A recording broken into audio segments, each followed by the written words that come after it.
I'm Chef Julia Dunaway, and today I'm going to be making some plant-based sausage. It's not really sausage, but it's made to taste kind of like how you might remember sausage tasting if you used to eat it.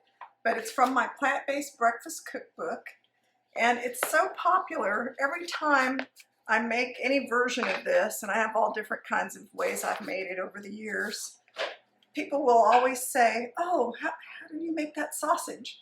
So I kept telling people, well, I'll make it on YouTube, because a lot of people don't have my cookbook, or they have it, but they've never made that particular recipe. So let's just make it today.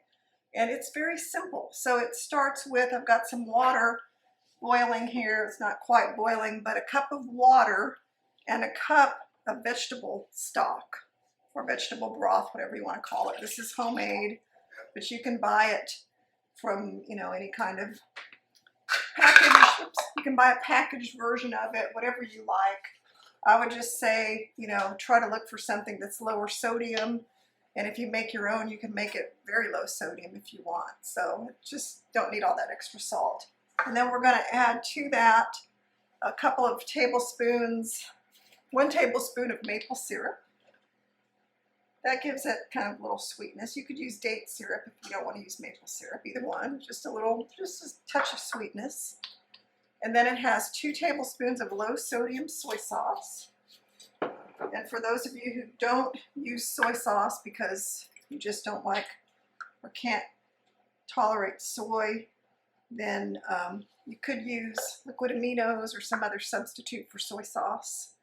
It just kind of gives it that umami that people are looking for, that kind of little extra taste.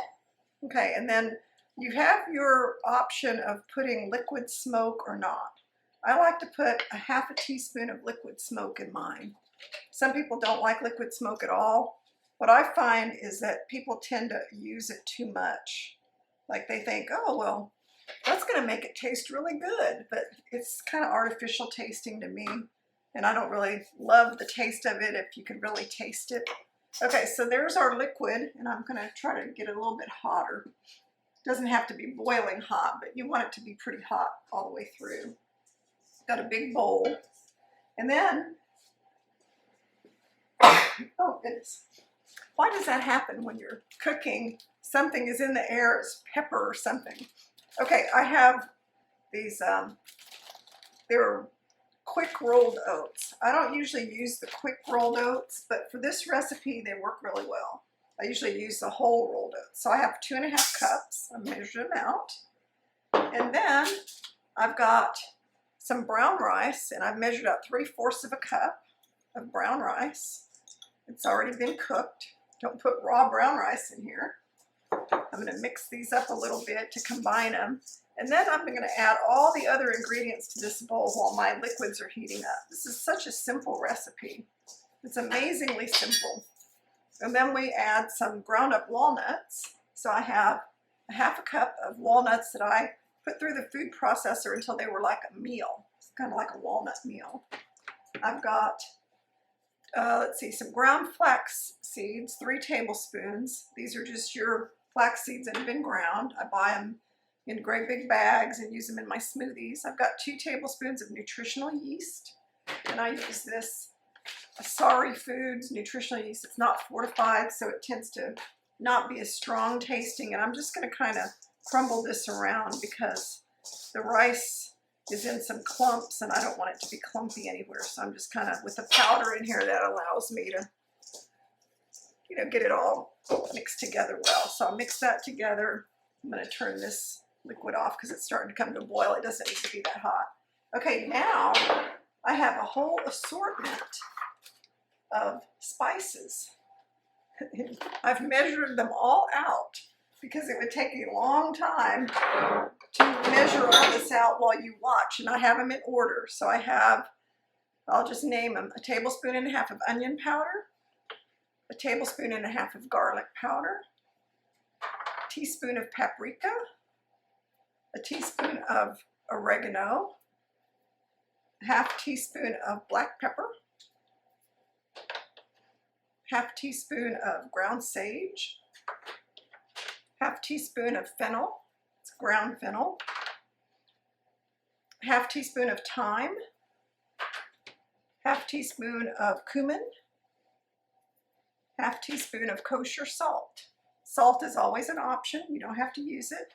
And then you're on your own with red pepper flakes and cayenne pepper. For me, I sprinkle the equivalent of about, I'd say, maybe half a teaspoon of red pepper flakes, because I don't really want this to be super spicy, just a little bit. So maybe half a teaspoon. Same with cayenne pepper. A little goes a long way, so I'm just going to sprinkle in a little.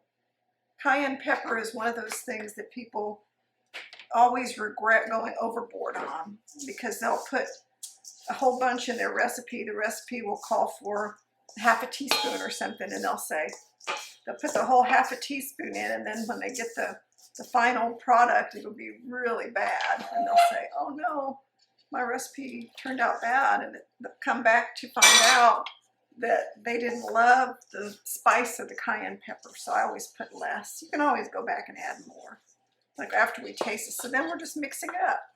And that's really all the ingredients that go into the sausage. But as you can see, the combination of all these spices, and then, you know, the maple syrup, liquid smoke, vegetable broth, those are all flavoring agents. And so now what we have to do is we have to let this set up for a few minutes. So what we have to do is combine it and just let it sit for 10 minutes, because right now it's really wet.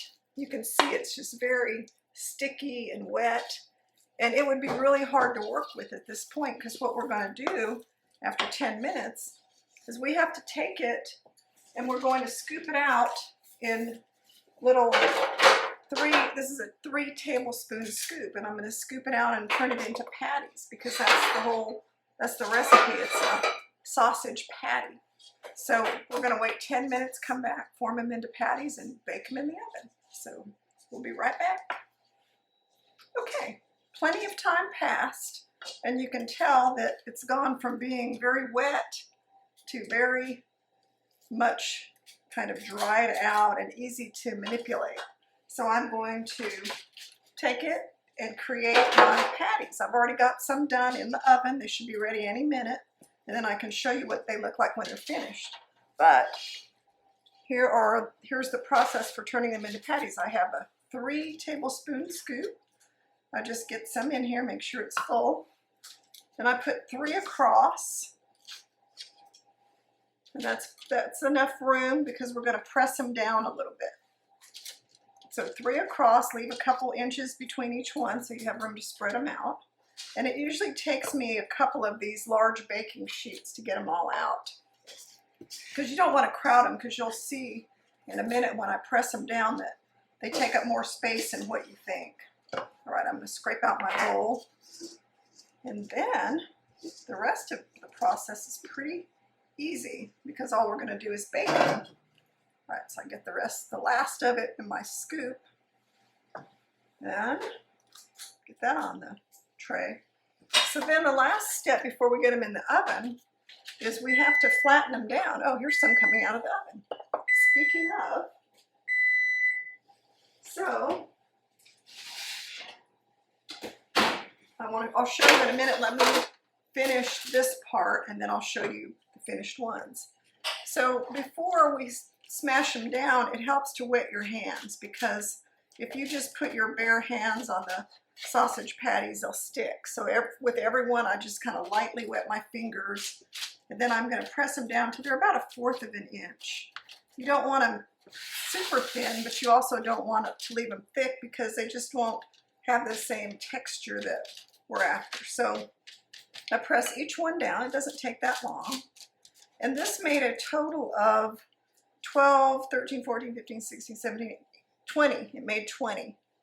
And I always say that a serving is 3, which is not that much. If you're going to eat that as your breakfast, 3 of these makes a really nice hearty breakfast, especially if you have it with a smoothie or a side of some vegetables. So, you know, it just depends on how hungry you are, but I like to eat 3 of them if I have them around, and they're so handy to have.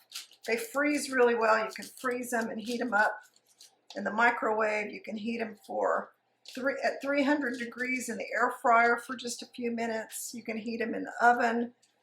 Microwaving is okay, but they don't get that crunchy exterior if you microwave them, so I kind of tend not to microwave them. Okay, so I'm not going to put these in the oven right now because you see some that just came out of the oven. And where's my pot holder? Well, it was around here somewhere, but I'm going to use this. And I'm going to turn these back over because you cook them for 15 minutes on one side, turn them over, cook them for about 3 more minutes, and that just kind of helps them get nice and crunchy. So it's the outside's crunchy, the inside's a little soft. The color is really nice. If you wanted a darker color, you could actually spray them with soy sauce, and then it makes them look darker, but I don't really do that. I used to do that, but I quit doing that because I realized they looked fine without it. So what does it taste like? Well, they have this really nice exterior, which is kind of chewy, but it's all it has a texture of the rice and the oats, but all those spices give it the texture and the taste of something kind of like a sausage. And they taste really good, like on a piece of toast. You can make a little breakfast sandwich with them or just eat them plain. And when you have people over that are not plant-based, you put them out and people think they're so delicious. So I hope you make this recipe, plant-based sausage. It's in my plant-based breakfast cookbook or ebook. And I hope you follow me here on YouTube. Just subscribe to my channel. I'm trying to do a new recipe every week. I have about 150 something recipes here on YouTube. I have a Facebook support group called Chef Julia Support Group. It's free if you want to learn more about whole food, plant-based, no oil eating. It's really a fun group and you can belong to it. Just request to join. And I have classes on Zoom. So go to my website, chef-julia.com, and look under live classes. I have several classes this year. I have live retreats in person. They're 8-hour retreats. I have March, June, and October this year. So thanks everybody for watching. And if you make the plant-based sausage, I know you'll enjoy it. So I hope you make them. They're so good. Thanks everybody. Bye-bye.